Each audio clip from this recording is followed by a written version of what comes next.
ये बहनें भी कितनी प्यारी होती हैं। बहन की शादी को 12 साल हो चुके थे। उसका ससुराल पड़ोस के गांव में था, लेकिन मैं अब तक कभी उसके घर नहीं गया था। लेकिन वह कभी कभार सबसे मिलने घर आती थी।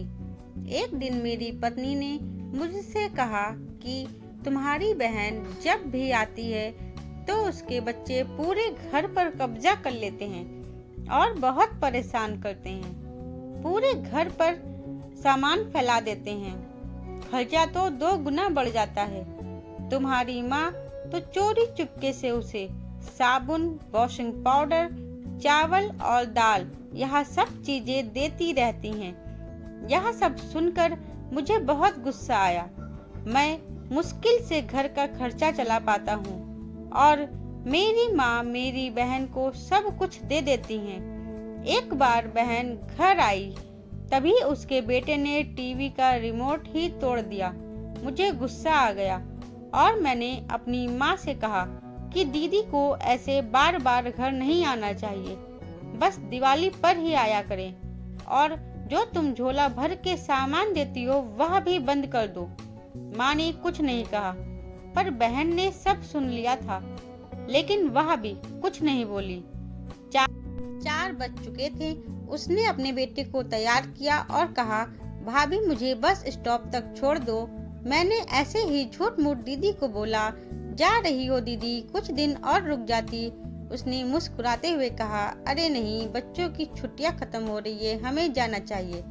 एक दिन हम दोनों भाइयों के बीच जमीन का बंटवारा होने वाला था। तभी दीदी भी आई थी, लेकिन मैंने उनसे सीधे कह दिया कि मैं अपने हिस्से से कुछ नहीं दूंगा।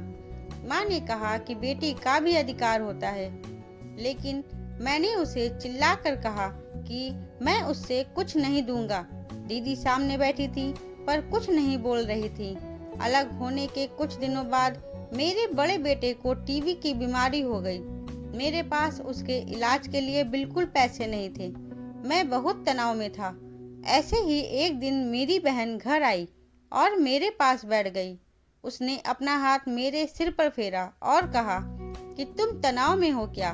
मैं तुम्हारी बड़ी बहन हूँ। मैंने तुम्हें बचपन से पाला है, तुम्हें जानती हूँ। मैं और तुम मुझसे भी ज्यादा बड़े दिखते हो। उसने अपने हाथों से सोने की चूड़ियां निकाली और मेरे हाथों में दे दी। उसने कहा, तुम पागल हो, तुम ऐसे ही टेंशन ले रहे हो। यह चूड़ियां लो और अपने बच्चे का इलाज करो।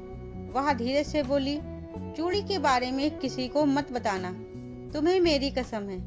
उसने फिर से अपना हाथ मेरे सिर पर फेर दिया। उसने मुझे 1000 रुपए दिए और उसमें 50 और 100 के नोट थे। शायद उसने बचत करके जमा किए होंगे। यह पैसे जेब में रखते हुए बोली कि बच्चों को जो चाहिए ले लो और इस तरह टेंशन लेकर मत बैठो। चलो, मुझे अभी जाना है। बच्चे स्कूल गए थे, इसीलिए सोचा जल्दी जाकर भाई को मिलकर आऊं, इसीलिए आ गई। तभी मेरा ध्यान दीदी के पैरों पर गया। उसने टूटी हुई चप्पल पहन रखी थी और पुराना दुपट्टा पहना था। वह जब भी घर आती थी उसके कंधे पर हमेशा वही दुपट्टा रहता था। बहुत जल्दबाजी में चली गई और मैं कुछ नहीं बोल पाया। हाथों में वह चूड़ियां लिए मैं जोर जोर से रो रहा था। हम भाई कितने स्वार्थी होते हैं, पल भर में बहन को पराया कर देते हैं, और बहनें अपने भाई का जरा सा भी दर्द बर्दाश्त नहीं कर पाती। उसके घर में वह कई समस्याओं का सामना करती हैं। दोस्तों, हमें थोड़ा समय देकर और अपनी बहन से हाल चाल पूछना चाहिए। बस एक पल के लिए मुस्कुराएंगे, उतना काफी है। उन्हें हमसे और कुछ नहीं चाहिए होता है। यह सच है। किसी ने कहा है कि एक बहन दूसरी माँ होती है। दोस्तों, उम्मीद करती हूँ आपको हमारी कहानी जरूर पसंद आई होगी। धन्यवाद दोस्तों।